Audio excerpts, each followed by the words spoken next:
What's up, guys? This is part of a new series called Greatest Games You've Never Heard of. This series is very exciting to me because I feel there are tons of games that have been completely overlooked by the mainstream, but they're really some incredible games. This week we're going to be going over the GOAT, Magnus Carlsen against Alexander Onishuk. This game was played in Biel 2007. For those who don't know, Alex Onishuk is a very strong player, Russian-American GM, very spicy chess player, and Magnus Carlsen, of course, you don't need any introduction for him.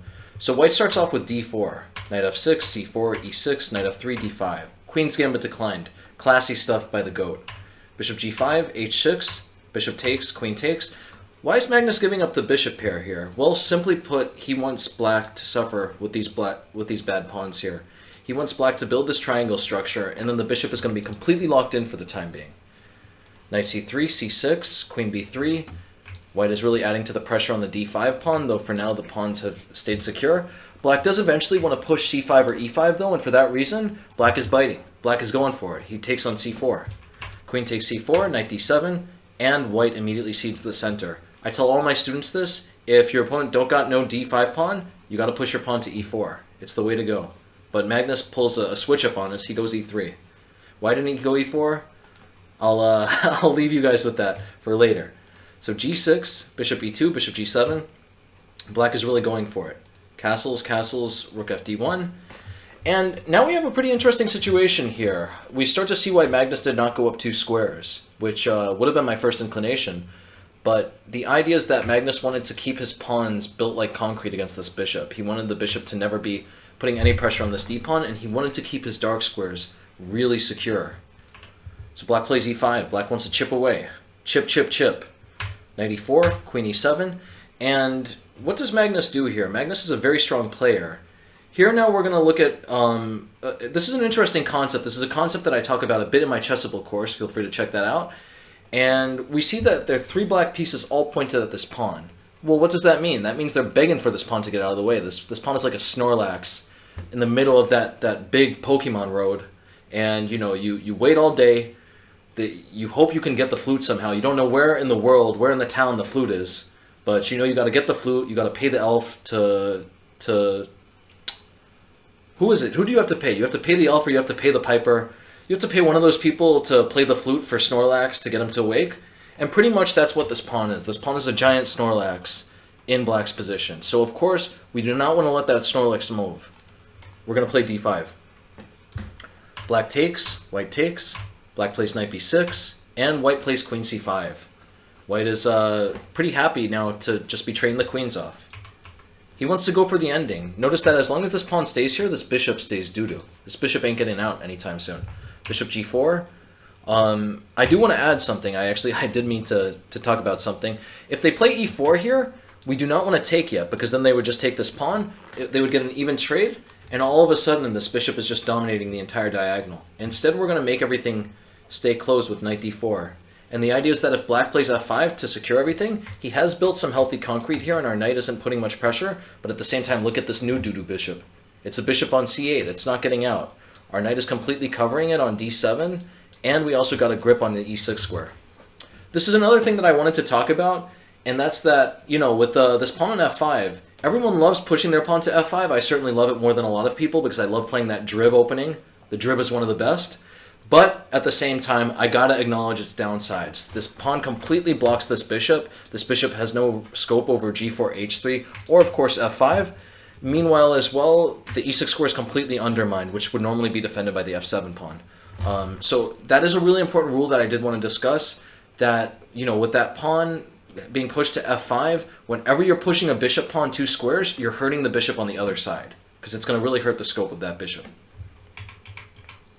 Anyway, so black plays bishop g4, white plays h3. White wants black to decide on what he's doing here.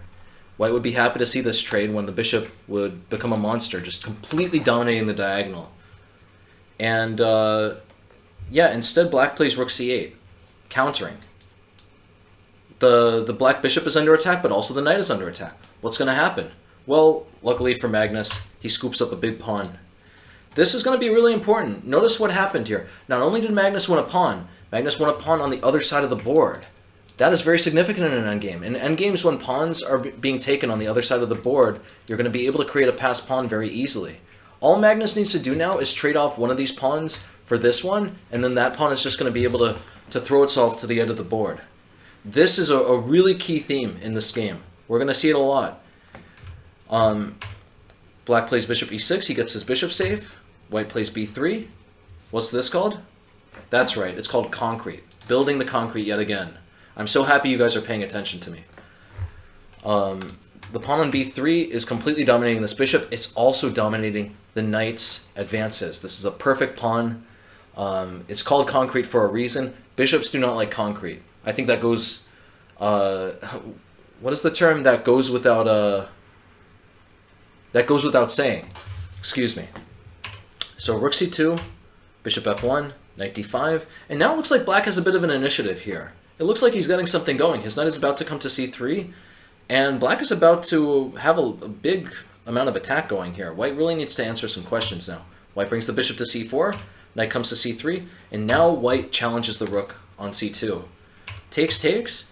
And now for those of you who've been paying attention carefully, black has been holding off on this push because the knight could always go to d4. Can the knight go to d4 now? Not anymore. So e4 comes. The Snorlax is finally moved, and the bishop now is able to breathe fire down the board, making it a dragon. King f1, and I really like the way Magnus handles this. This is a really nice, masterful technique. Magnus is a GM, so he sees that his rook is being x-rayed here through the knight, and for instance, black could play knight e2 check, we would take with the bishop, and then our rook would be lost. We wouldn't want to lose that mango over on a1. So Magnus plays king f1. And believe it or not, in spite of this knight having 8 moves here, none of these work in terms of the bishop attacking the rook. If the knight takes here, for instance, we can just take back. We won the knight, and we got out of the way. Great stuff. So Onishuk sort of panics. Onishuk's in a bit of a bind. He doesn't really know what to do. He has to get his money's worth. He did give away this b pawn after all. He doesn't want to have to pay the piper later. He's already in debt for 1 pawn. Takes, takes, rook b5, and now this is the really big reason why I wanted to show this game. This game is beautiful. This game is legendary. This game is the game that the gods talk about when they're talking about chess. So, knight a6, beautiful, beautiful technique by Magnus. I can't stress how influential this game was on me. This is a really, really beautiful game. Look at the dynamics these knights create. Both of them are on light squares, and so in doing so, they create an enormous complex of controlled dark squares. This is gorgeous, masterful stuff. The knights cover all of these squares, and because of that, this rook is becoming nearly trapped, as we're going to see. Keep in mind, Magnus is also up a pawn, though. So what is black going to do here? White wants to just play b4, a4, and win the game that way. So of course, Onishuk has to do something about it. Notice Magnus doesn't want to play a4 first. Magnus is smart. Magnus knows if he pushes a4 first, then the b3 pawn hangs. So he can't do that. Instead, he's going to play b4 first. This knight on a6 is going to defend it. And then he's going to play a4 and slowly move up with b5. Black plays bishop f8. I can only imagine what Magnus was feeling now, because now this dragon bishop has pretty much abandoned even doing anything on this diagonal. That's always a good sign when your GM opponent pretty much settles for the fact that his bishop is never going to breathe fire anymore. It's a great achievement, and it's one that he should be proud of. So b4, and yeah, this is masterful stuff. Notice this pawn should be hanging, right? There's a rook and bishop attacking. It's creating a really dangerous situation for black, though. Black needs to take, because otherwise a4 and b5 will happen. And then what did we talk about? Well, those 2 against 1 are going to be game over. The end of the game. Finito for black. So black has to take. Now, what is the problem here exactly? It's not like we can immediately use this pin, right? The rook on b1 doesn't even really work tactically. The knight can always take. Well, the problem is that there's so much awkwardness here. If we look at this rook, the rook needs to defend the bishop, right? And so Magnus started with a4. And now already we can start to appreciate how much these knights control. Look at this. The knights already control 2 of the 3 retreat squares on the b file. Rook b7. And now Magnus knew that if he lets black play 1 move, black is going to be fine. Black wants to just play bishop e7. The bishop gets out of the way. There are no more pin issues on the b file. And apart from that, this bishop is not hanging anymore. The bishop does not like being always in the crosshairs of this knight. Bishops do not get like being... What am I saying? Bishops do not like being attacked by horses, right? I'm sure you could sympathize. If you've ever been attacked by a horse, you would know what I mean. So rook c1, really beautiful stuff. And what is the idea with rook c1? This bishop now has to defend the knight. The bishop can't escape. Black wanted to play bishop e7 all along, but now he can't. And white has a really nice idea here. White is just going to take and be up a piece. Meanwhile, black really can't do anything else. If black plays something like knight a2, we'll just play rook b1. And that's the whole idea here. Black now has to move the knight, but by the same token, he's just going to be dead lost here. He could take on a4 and we would just play rook b1 and this is going to be winning. One of the really beautiful parts of this position is the fact that this pin is just so powerful due to where the knights are. Normally when you get hit with a pin like this, you can move your rook somewhere and it's going to attack one of the other knights, right? Like normally black could just do this. He's attacking this knight and, you know, if white does something like takes, he'll take this. But here this knight is always covering this. So what is he going to do? Meanwhile, if he plays rook c7, that would attack this knight, but yet again, this knight is covering the other one. So we see that there's this really interesting, sophisticated complex of knight defending knight here. This knight is defending the attack squares of the other knight, and this knight is defending vice versa. So all in all, this was really just an insanely beautiful game. Knight d5 finally came, rook b1. This bishop is pinned now, and it's stuck. Now, black is just completely screwed here. Black has nothing to do. Black would love to push this pawn to a5, and then at least the bishop would be defended, right? And then no matter how much white attacks that bishop, the most black would ever lose is a pawn. And of course, losing a pawn is bad, but as we all know, losing a pawn and losing a piece are two completely different things. Losing a pawn, there's still some room for hope, but losing a piece against Magnus, that's all over. Lucky for us, the knight is still blocking the a-pawn. This knight is a superb piece. Let me know in the comments if you've ever seen a knight that's so well placed on a6. It's really gorgeous stuff. And white has a really simple plan here. White's just going to move the knight to c6 sooner or later. I do know how knights move, so I know that the knight is going to take 2 moves to get there. But regardless, that's an unbelievably strong threat. So black plays f5, and white wants to play knight e5, but look what the problem is. If we play knight e5 immediately, the rook comes to b6. And just like I said before, the rook gets out of the hanging or off of the hanging square on b7, attacks our knight, and once our knight moves, then the bishop is going to be free to move because now the rook is defended. So we need to first cover that square. For that reason, Magnus plays the gorgeous a5.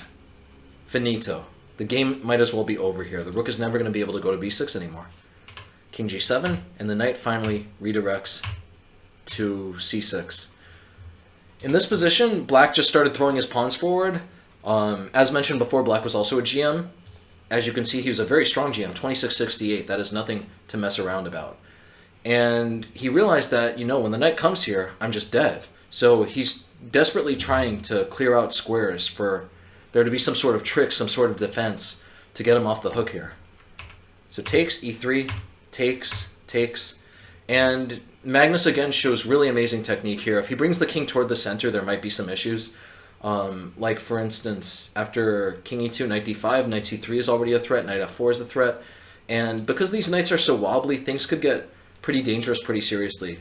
One classic idea here would be, you know, knight d3 looks beautiful, the bishop looks like it's completely lost, but with all these open files now, the e-file has been opened. The rook can come to e7 with a check, and once our king moves, then the bishop will just get out of the way. And sure, we netted a pawn, but a pawn isn't a piece. We already talked about that. That would just be terrible. So instead, though, Magnus just looks for a way to avoid all of the checks. He's just going to hide his king in the corner. King g1, knight d5, and now Magnus again doesn't choke under pressure. There is a very sneaky threat here. Rook is x-raying rook. The bishop wants to go to c5. If white plays knight c6 immediately, bishop goes to c5 and we're in trouble.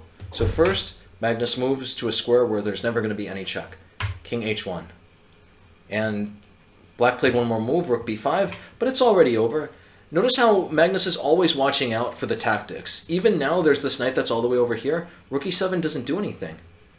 This pawn is protecting the knight. So if rook e7, we can just take the bishop. There's no way for this rook to get out of the way and attack anything. Rook b5, knight c6, and the game is over. The bishop is still lost. The rook was never able to extricate itself from that deadly grip. I hope you enjoyed this game. This game was really a pleasure for me to go over. It was really exciting. I know I said this game was beautiful like 50 times. Really wonderful stuff. I saw this probably like 10 years ago in a new in chess, and it just had an enormous influence on me. It really made me understand how awful bishops can be. If a bishop is stuck far out in the board where it's just vulnerable and it has no way to extricate itself from that square, there are going to be huge tactical problems there. So, with that in mind, I hope you enjoyed this, and feel free to come back. I'll see you again next time.